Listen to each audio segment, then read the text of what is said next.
My brother begged me to leave my career and save our family business. 2 years later, he called a vote to remove me and took everything we built together.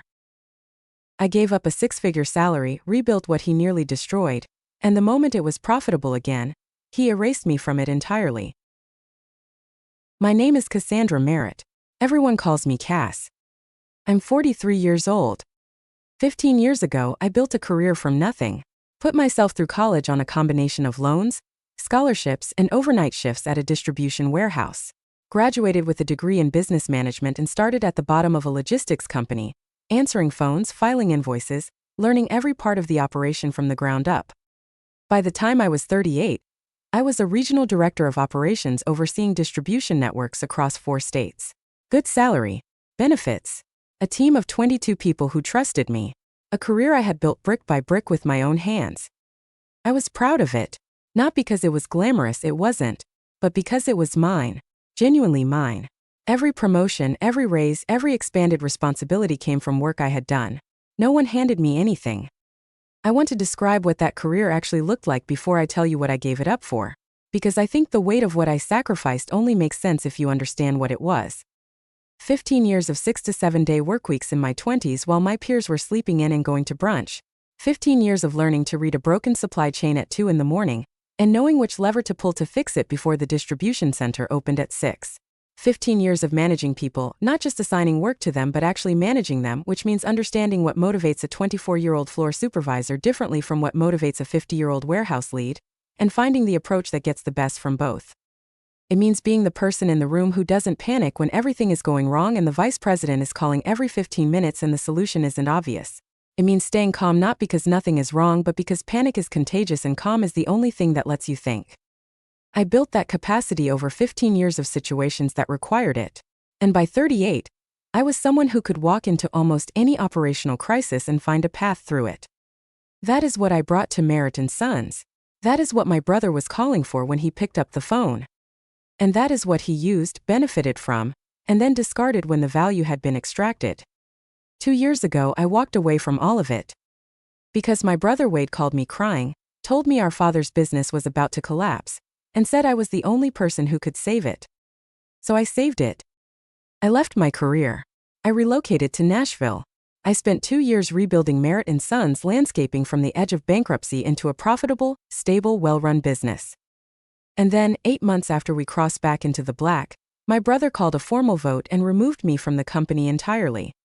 With paperwork his attorney had prepared months before he told me anything. He looked at me across the table and said, "The business is stable now. You were always going to be temporary." I had no employment contract. I had relied on a verbal agreement and a family handshake. I lost the salary, the role, the day-to-day work I had given 2 years of my life to rebuild. Wade kept the profitable business, the one I had saved, the one that bore my father's name. I kept the wreckage, and the lesson inside it. This is the story of what happens when you trust family with your livelihood, and what it costs you when that trust turns out to be the plan all along. My father's name was Robert Merritt. He died 5 years ago of a stroke at 64, which was not the age any of us expected to lose him. He was a vigorous physical man, the kind of person who seemed built to outlast everyone around him. A man who had started Merritt Sons Landscaping with a single truck and a used mower when he was 27 years old and grown it over 37 years into a regional commercial landscaping company with 12 trucks, 43 employees, and contracts with corporate parks, apartment complexes, and municipal properties across Middle Tennessee. He built that business the same way I built my career. Slowly, relentlessly, with the understanding that nothing good comes fast, and that your reputation is worth more than any single contract. I loved my father. I want that on the record before anything else. What happened afterward has nothing to do with how I feel about him. He left the business to Wade. My brother Wade is 38 years old, 5 years younger than me. Growing up, we were close in the way that siblings close in age are close. Constantly competing, occasionally united against a common parental front, fundamentally aware of each other in the way only people who share a childhood are aware of each other. He was a good kid. Funny. Better at sports than I was. Worse at sitting still. He had charm in the way certain men have charm. Easy and natural, the kind that makes people feel immediately at ease. He used it well mostly. He was not the business thinker in the family. I was. From the time I was 12 years old, I was the one who asked my father questions about the company, how he decided what to charge, how he found new clients, how he handled the years when the weather was bad and the work dried up. He answered every question with the patience of someone who was genuinely pleased to be asked. Wade was interested in the work, not the mechanics of the work. He wanted to drive the trucks and manage the crews and be on job sites. The operations side, the contracts, the finances, the planning, that bored him. But he was the son, and the business was named Merritt Sons. He left the business to Wade. Not to me and Wade equally. To Wade. There was a simple will. The house went to my mother, who was still living. The savings were split equally between me and Wade. The business went entirely to Wade. I won't pretend it didn't sting. I was the one with the business background. I was the one who had sat with my father over the years and talked operations strategy systems. I was the one he called when he had a management problem he couldn't figure out. But he built it with his hands. It was his to leave as he chose. And Wade was his son, his only son, and whatever complicated feelings I carried about that, I understood the logic. I said nothing. I accepted it.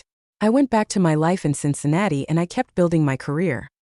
Wade took over Merritt Sons at 33.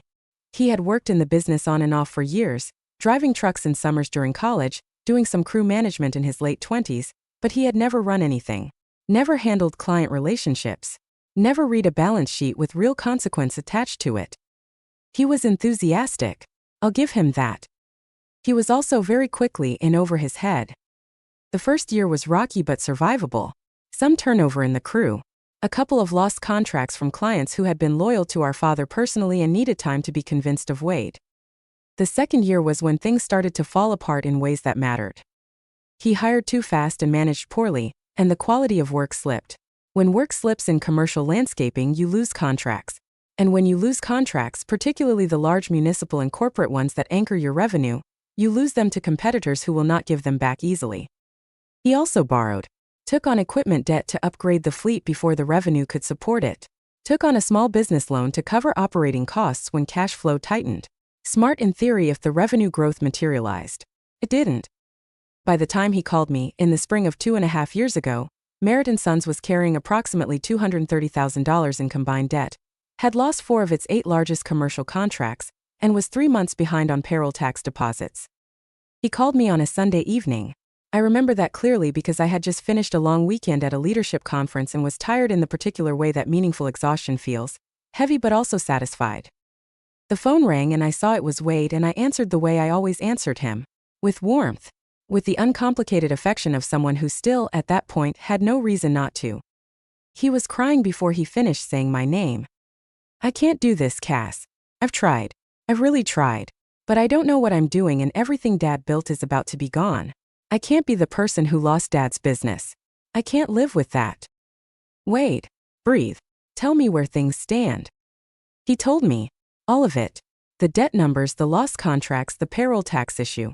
He had clearly been holding all of this alone for some time because it came out in a rush like pressure releasing. Why didn't you call me sooner? I said. I thought I could fix it. I kept thinking I'd figure it out. But I've been running in circles for 6 months and I'm just making it worse. I asked him what he was asking for. Because he was asking for something, I knew that, and I wanted it said out loud rather than implied. I need you to come help me run it. Not as an employee. As a partner. Co-owner. You'd have a real stake. I'd give you 40% ownership. You'd have real authority over operations. Wade. Please, Cass. You know how to run things. You've always known. I'm not you. I never was. But this was Dad's. Please don't let me be the person who lost it. That last sentence. That was the sentence that moved me. Not the business case. Not the ownership offer. The image of my brother carrying the weight of being the man who lost what Robert Merritt built. I understood that weight because I had loved my father too.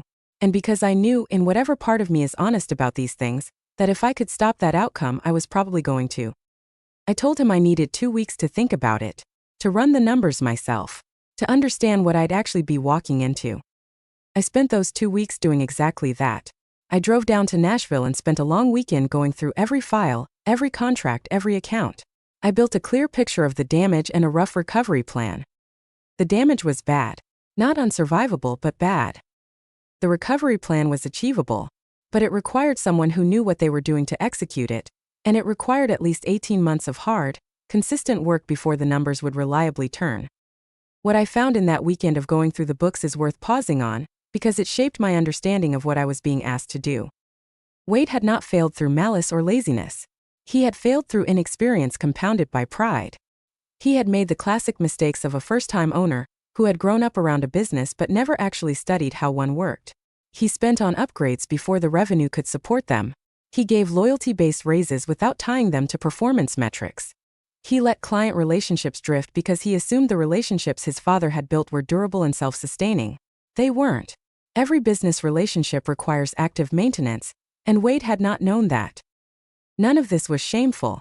It was simply the inevitable result of inheriting something complex without the training to run it. What I found harder to sit with was that for 18 months, a year and a half, he had made these mistakes quietly, without asking for help, without telling me, without reaching out to anyone who might have been able to intervene before the damage compounded. He had watched our father's business deteriorate for a year and a half before he picked up the phone. I thought about that during the drive back to Cincinnati. I thought about what it meant to let pride hold you silent while something important fell apart. And I thought about what it meant that when the silence finally broke, the call came to me. I went back to Cincinnati and I sat with my decision for another week. I talked to my best friend Lorraine, who is an attorney and who said, with the directness that makes her invaluable, get a contract, Cass. Get everything in writing before you do a single thing. I talked to my partner Marcus, who had been with me for 4 years and who was supportive but honest. This is a big ask. Are you sure you trust him? I believed I did. I believed then that the person who had called me crying about our father's legacy was someone who would honor what we built together. That the 40% ownership stake we'd agreed to was real and durable. Lorraine told me to get a contract. I told her we were family, that the ownership documents would be filed formally, that I didn't need an employment agreement on top of that because the ownership stake protected me. She told me I was wrong. She was right. I gave my notice at the logistics company in April. My director was disappointed, genuinely so, and offered me a counter. I turned it down. I told myself I was doing the right thing. I moved to Nashville in May, rented an apartment 10 minutes from the business, transferred the relevant legal documents to make the 40% ownership formal and recorded. And I went to work. The first 3 months were the hardest professional stretch of my life. Not because the problems were unfamiliar, I had managed operational crises before, but because the emotional weight of doing it inside a family business with my father's name on every truck, with crew members who had known me since I was a teenager, made everything heavier and more personal than pure operations work. The payroll tax delinquency was the most urgent problem. I handled that first. Worked out a payment plan with the IRS, which is less dramatic than it sounds but requires precision and follow-through. Exactly what had been missing. Then the contracts. I spent the first 6 weeks doing nothing but client relationship work. Called every lost contract personally. In some cases showed up in person. 3 of the 4 large commercial accounts we'd lost came back. Not immediately, but within the first 4 months, as word traveled that operations had stabilized. The 4th never came back. They'd moved to a competitor and been happy. I accepted that and moved on. I restructured the crew. Let go of 3 people Wade had hired who were not performing and whose continued presence was dragging down morale for the people who were. This was unpleasant and Wade resisted it. We had our first real argument about it. Those are people with families, he said. They are. And so are the 40 other people on payroll who are doing their jobs and deserve a crew that meets the same standard they do. If the business fails, everyone loses their job. I'm trying to make sure that doesn't happen. He backed down. I made the personnel changes. I implemented scheduling and quality control systems that the business had never had, built reporting structures, established regular client communication protocols, created a crew supervisor tier between the crew leads, and Wade that gave the operation more management depth. I want to be specific about this work, because I think the word restructured flattened something that was genuinely difficult and required something beyond technical skill. The crew at Merritt Sons had known my father. Many of them had worked there for 8, 10, 15 years. They had watched the business wobble under Wade's management with a particular kind of quiet grief, the grief of people who care about an institution and feel powerless as it weakens. Some of them remembered me from summers in high school, when I worked weekends helping with invoicing and scheduling. A few remembered my father teaching me to drive in one of the company trucks in an empty parking lot when I was 15. Coming in with authority over people who had that history with the company required more than systems knowledge. It required honesty and consistency and a visible willingness to do the work alongside them, not just above them. In the first month, I showed up on job sites. Not to supervise in a supervisory way, but to be present. To understand what the crews actually did, what slowed them down, what they needed. I found problems no spreadsheet would have shown me. Equipment maintenance that had been deferred too long. Supply ordering practices that were inefficient. One site supervisor who had an informal system of managing his crew that produced excellent results and had never been formally documented. I documented it and shared it as a model. Those crew members became the foundation of the turnaround. Not me. I built the systems. They executed them day after day on job sites across Middle Tennessee, doing work that slowly rebuilt the reputation Merritt and Sons had lost. I thought about my father constantly during that period.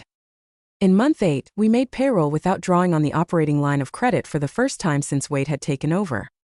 I remember sitting in the office at 9 o'clock on a Thursday night after everyone had gone home, looking at that number on the screen, and feeling something I hadn't felt in the entire time I'd been there. Something close to relief. The first real breath. I texted Wade. Made full payroll without the line. First time. He texted back. "You're incredible. Seriously. Dad would be so proud." I believed him when he said that. By the end of the first year, the debt had been reduced by 60%. 2 new contracts had been added. A large apartment complex and a corporate campus that together were worth more annually than the 4 contracts we'd lost. By the end of 18 months, the business was profitable. Not dramatically, not yet, but solidly. Month over month positive. The debt was manageable and on a clear payoff schedule. By the time we crossed fully into the black, meaning debt service covered, operating costs covered, actual profit remaining, we were 22 months in.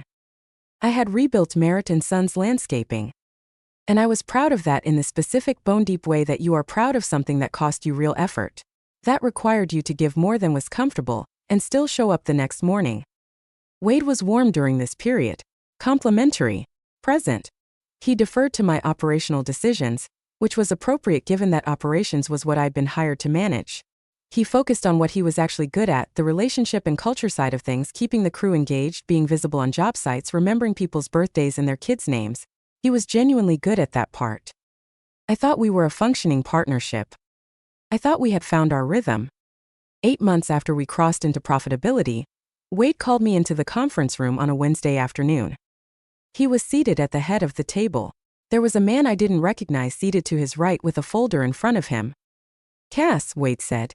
"Sit down. I want to walk you through some changes." I sat. The man Wade had brought was his attorney. He introduced himself and slid the folder across the table to me. Inside was a formal motion to restructure my role in Merritt Sons Landscaping. Under the restructuring, my operational management authority would be dissolved. My salary would be terminated. My status would convert to silent minority shareholder. 40% ownership, no operational involvement, no management rights, no board seat, no vote on day-to-day business decisions. Wade, as 60% majority owner, had the sole authority to enact this change. And he was enacting it. "What is this?" I said. My voice was very steady, steadier than I was. "The business is stable now," Wade said. "Really stable for the first time. And I think it's time for me to run it on my own terms. You've done incredible work. Genuinely. But I want to be the one running my father's company." "Our father's company?" "I own 60% of it, Cass. That's the majority. This is my legal right." I looked at the attorney, who was watching me with the practiced neutral expression of someone who has been in many uncomfortable rooms and long since stopped registering discomfort. "When were these prepared?" I said, gesturing at the folder. The attorney said, "The filings were drafted approximately 4 months ago." 4 months ago. For months ago, I had been in the middle of landing the corporate campus contract. I had been in the middle of running the operation that was pushing us into sustained profitability. I had been, for months ago, deep in work that I believed mattered to us both. And 4 months ago, my brother had been sitting across from an attorney preparing the paperwork to remove me. "You planned this," I said. Wade's expression did not change. "I planned for the business to eventually reach a point where I could run it myself. That was always my goal. This is my business, Cass. It was never meant to be a permanent arrangement." "You told me it was a partnership." "I told you it was a 40% ownership stake. That's what it is. You still own 40% of a business I will have no say in running. That's the structure, yes. I looked at the papers in front of me. They were thorough. His attorney had done careful work. Every clause was designed to give me the least possible leverage. No employment contract, I had none. No partnership agreement specifying management rights beyond ownership percentage. No operating agreement that guaranteed a role for minority shareholders. Lorraine had told me to get a contract. I pushed the folder back across the table. I need to talk to my own attorney, I said. Of course, Wade said. Take whatever time you need. He said it the way you say something when you already know the outcome. I looked at him for a long moment before I stood up. I had known this man his entire life. I had watched him grow up in the back seat of our mother's car, had argued with him about the television remote, had gone to his high school graduation and his college graduation and his wedding that ultimately ended in divorce after 3 years. I had believed, genuinely and without significant reservation, that the bond between us was something real and durable. And the face looking back at me across that conference table was the face of someone who had known, for at least 4 months, that this moment was coming, who had prepared for it legally and strategically while I worked unaware in the building down the hall. You could have told me this was coming, I said. He said nothing.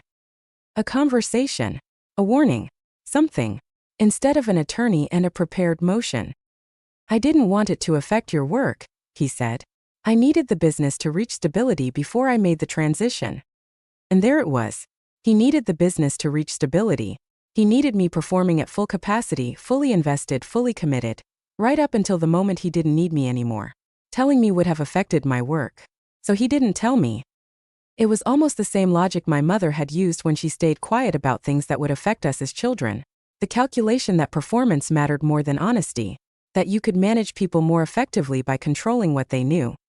I recognized it. I just hadn't expected to see it from him. Goodbye, Wade, I said. I picked up the folder and I walked out of the conference room. I drove home, sat in my car in the parking lot of the apartment I had rented in the city I had moved to for this. And I thought about the call. The Sunday evening phone call 2.5 years ago when my brother cried about our father's legacy. I had believed it. All of it. The grief, the need, the invitation to be partners in something that mattered. And maybe the grief had been real. Maybe the need had been real in the moment. But the invitation had always had an expiration date he never told me about. I called Lorraine. She was quiet for a long time after I told her. Then she said, I'm so sorry, Cass. I need you to send me everything you have. I sent her everything. The ownership documents, the equity filing, the emails, the texts, every piece of documentation from the 2.5 years of work. She came back to me 3 days later with a clear and unflinching assessment. The news was not good. My 40% ownership stake was real and enforceable. Wade could not take that from me. But the ownership stake as structured, with no management agreement, no operational role protections, no defined shareholder rights beyond the equity percentage itself, gave me minority shareholder status in a privately held company where the majority owner had the authority to run it as he saw fit. There were potential claims I could pursue. A breach of implied partnership agreement, based on the verbal commitments Wade had made. Potentially an unjust enrichment argument, given that I had performed 2.5 years of labor that substantially increased the value of the business. Possibly a claim for compensation for services rendered, separate from the ownership stake. But these were litigation paths, expensive, uncertain, and slow, against my brother. In a state I had moved to 2.5 years ago, and had not yet fully built a support network in. And I had no employment contract. That absence ran through every claim like a fault line. What's my best realistic outcome? I asked Lorraine. She was honest with me. A negotiated settlement, a buyout of your stake at a fair valuation, or a formal operating agreement that defines your role going forward. Litigation is possible, but the costs and timeline are significant, and the outcome isn't guaranteed. Your strongest leverage is that he doesn't want a lawsuit either. Use that. I thought about it for a week. I thought about what I wanted. Not what I deserved. I knew what I deserved. What I actually wanted at the end of all of this. I did not want to spend years in litigation with my brother over a business I no longer believed I could work in. Even if I won a formal management role back, I would be working alongside someone who had planned my removal for months while I worked to build the thing he was planning to take. That was not a partnership I wanted to inhabit. What I wanted was out, clean, fair, and compensated. I sent Wade a letter through Lorraine. Formal, precise, and clear. I was prepared to exit my ownership stake entirely in exchange for a buyout reflecting the current market valuation of the business. A valuation that, given the turnaround I had executed, was significantly higher than it had been when I arrived. I was also seeking compensation for the operational labor I had provided over 2.5 years, distinct from my ownership equity. Wade did not respond for 2 weeks. His attorney responded to Lorraine with a counter that was low on both figures. I expected that. What followed was 3 months of negotiation I will not walk through in full detail because it is the least interesting part of this story. Legal back and forth. Numbers going up again, the slow mechanical process of 2 attorneys finding a number that neither side loved but both could accept. In the end, I received a buyout for my 40% stake at a valuation that was fair, though lower than what a full market sale would have produced. I received a separate payment for services rendered, significantly less than what 2.5 years of my actual salary would have been, but meaningful. I signed a release. I exited the company entirely. Merritt Sons Landscaping is now Wade's alone. He got everything he planned to have when he drew up those documents 4 months before he told me. And I am left reconstructing a life. My career, the one I had built over 15 years, has a gap in it now. A gap that requires explanation in every conversation with every potential employer. A gap that exists because I trusted family with my livelihood without protecting myself legally. The logistics field has changed in 2.5 years. Roles I would have walked into are now filled. Contacts I had are now in different positions or different companies. The competitive landscape I understood so well requires relearning. I have had to explain, in interview after interview, why I left a senior regional director role to help run a family landscaping business. The explanation is honest. The explanation does not always land the way I need it to. I am 43 years old, not 38. In a field that does not always say age discrimination out loud but practices it quietly in hiring decisions, 5 years is not nothing. I want to be honest about the toll this has taken, not just professionally, personally. I had a life in Cincinnati that I gave up. A professional community, a city I knew, a rhythm that was mine. I dismantled that to move to Nashville for a business that was never going to be mine the way I thought it was. My relationship with Marcus, who had followed me to Nashville and found a position here, who had built a life alongside mine in a new city, absorbed the stress of the past year in ways I did not fully appreciate until recently. We are working through it. There were months when I was not easy to live with, when the anger I was carrying was not always directed where it belonged. We are still together. He is a patient, good man. But that patience had a cost he bore, and I owe him a debt that is not financial. I have also had to mourn a relationship. Not just with Wade personally, though that grief is real and sits with me in ways I am still processing, but with the version of the future I had believed in. The one where my brother and I ran something together that our father built. Where his name meant something that I was part of. Where the work I did inside Merritt & Sons was work that would last and matter and belong to us both. That future did not exist. It never existed except in what I chose to believe. And choosing what to believe about the people we love is perhaps the most consequential choice we make. More consequential than any business decision. Because the business decision can be corrected, renegotiated, litigated, settled.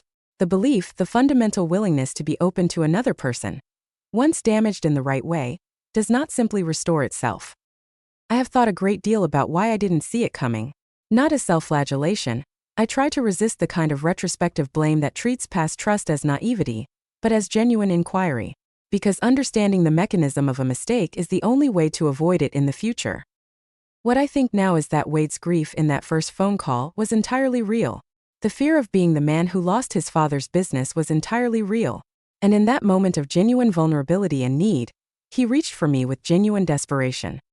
But somewhere between that call and the moment he sat down with his attorney, a different calculation took over. A cooler one. The kind of calculation that asks, what is the minimum I need to give this person to get the maximum of what she can provide? What is the structure of this arrangement that serves me best in the long run? He gave me 40% ownership, enough to make the arrangement feel real and binding, enough to give me a stake that motivated full investment. But he retained 60%. The controlling majority. Always the controlling majority. He may not have articulated all of this consciously at the start. I try to hold some space for the possibility that he didn't sit down in the first month of my involvement and draft an exit strategy. But I believe the capacity for it was always there. And when the business was safe, and the question shifted from survival to ownership, That capacity resolved into action. For months before he told me. He was sitting across from an attorney 4 months before he told me, building the structure of my exit, while I was building the structure of the business's recovery. That is not an accident of timing. I want to say something to anyone who is being asked right now to leave something stable and secure to help a family member with something unstable and uncertain. Get it in writing. All of it. Every agreement, every role definition, every right and responsibility. Not because your family member is untrustworthy, maybe they are entirely trustworthy, but because the paperwork does not hurt a trustworthy relationship. It only protects you from an untrustworthy one. If someone resists putting it in writing, that resistance is information. A person who genuinely intends to honor an agreement should have no objection to recording it. The objection to recording it tells you something. Pay attention to what it tells you. My best friend told me to get a contract. I did not listen. I am paying for that choice and I will be paying for it for years. Not the rest of my life. I refuse to believe it will follow me that long, but for years. The income gap, the career interruption, the rebuilding.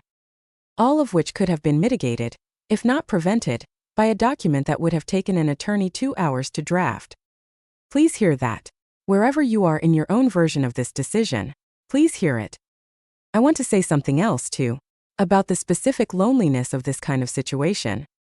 When something goes badly wrong between family members in ways that involve money and business and legal paperwork, the grief of it tends to be underestimated by everyone around you. People understand divorce. They understand losing a job. They have language for those losses. But my brother removed me from the company I spent 2.5 years saving, is harder to sit with at a dinner party. Harder to explain in a way that doesn't sound like a business dispute rather than a betrayal. Harder to grieve openly because the formal nature of the conflict, the attorneys, the filings, the settlement, makes it feel like something that belongs in a conference room rather than in your heart. The grief is real. The loss is real. The fact that legal paperwork was involved does not make it less personal. In some ways it makes it more. Because the paperwork was planned. The paperwork was prepared in advance. The paperwork was waiting finished for the moment he was ready to use it. And that premeditation, that cold, organized preparation, is what turns a disappointment into a betrayal. A disappointment says, something went wrong between us. A betrayal says, you were always the plan. I am rebuilding now. Actively, deliberately, with the same relentlessness I applied to Merritt Sons. The rebuilding is harder this time than the first time. Not because I have less skill or less determination, but because the first time the wounds that drove me were abstract, the difficulty of the world, the weight of student debt, the desire to prove something to myself about what I could build from very little. Those wounds are clean wounds. They motivate without complicating. The wound this time has a face and a name. It has a Sunday evening phone call I answered without suspicion. It has text messages I received across 2.5 years that express genuine pride and gratitude. It has my father's name on 12 green trucks rolling through Middle Tennessee, running schedules I built, maintaining contracts I renegotiated, functioning because of systems that did not exist before I arrived. That is a more complicated thing to carry while trying to build something new. I won't pretend otherwise. What I have found, though, is that the work itself is still the work. The specific pleasure of looking at a broken process and finding the fix. The satisfaction of a team that runs better than it did before you arrived. The quiet, accumulative confidence of knowing what you're doing because you've done it before and better, and under harder circumstances than these. Those things were not taken from me. Wade took the salary. He took the role. He took the day-to-day work I had built in that specific place. He did not take what I know how to do. I have taken a position in Nashville, not at the level I was at in Cincinnati, not yet, but with a company that understands the value of operational experience and was willing to look past the gap and see what I actually brought. My director there is a woman who spent 15 years in field operations before she came to leadership. She understood what I described about the last 2.5 years in a way that the people who hadn't lived that kind of work couldn't quite grasp. The salary is less than what I was earning before. It will not stay less. I know how to move within a company and I intend to. I am still in Nashville. That decision, to stay rather than return to Cincinnati, surprised me a little when I made it. But Marcus and I had built something here. Friends, routines, a neighborhood that felt like ours. Going back felt like retreating. Staying felt like insisting. I chose to insist. My mother knows what happened. She called me after the settlement, when she had finally been told the shape of things by enough people that the full picture was assembled. She said, "I don't know what to say to you." I said, "You don't have to say anything." she said. I'm sorry. He should not have done it this way. No. He shouldn't have. Do you think you'll reconcile? Eventually. I sat with that for a moment, an honest moment, not a performance of one. I don't know, I said. Not soon. Maybe not ever. I need a long time before I can even think about what a relationship with him looks like. She said she understood. I believe she did. My father built Merritt Sons Landscaping over 37 years with his hands and his reputation and his absolute refusal to cut corners. He believed in doing work you could be proud of and treating people fairly and building something that would last. I spent 2.5 years trying to honor that legacy. And then I watched the person who inherited it use me and discard me with a level of preparation and premeditation that my father, I am absolutely certain, would not have recognized as anything he raised. I am 43 years old. I am starting over again, not from nothing but from significantly less than I had. And I am carrying something I did not have the first time I built a career from scratch. I am carrying the knowledge of exactly what I am capable of because I have proof of it. 2.5 years of proof, documented in the financial records of a business I pulled back from the edge. I did that. No one can undo that. It happened. What I know how to do, I still know how to do. And the next thing I build, I will build with a contract. Have you ever been brought in to save something and then pushed out the moment your work was done? Have you ever trusted a family member with your livelihood, only to have that trust used against you? Have you ever been the one who did the work while someone else kept the reward? Share your story in the comments. Sometimes the most painful betrayals come from the people who know exactly how much you'll give. If you believe that using someone's love and loyalty to rebuild what you nearly destroyed, and then discarding them the moment it's profitable, is one of the deepest forms of betrayal, hit that like button and subscribe. Because family doesn't protect you from exploitation. And love without a contract is not a plan. It's a risk. #IRBuilt this business on voted me out.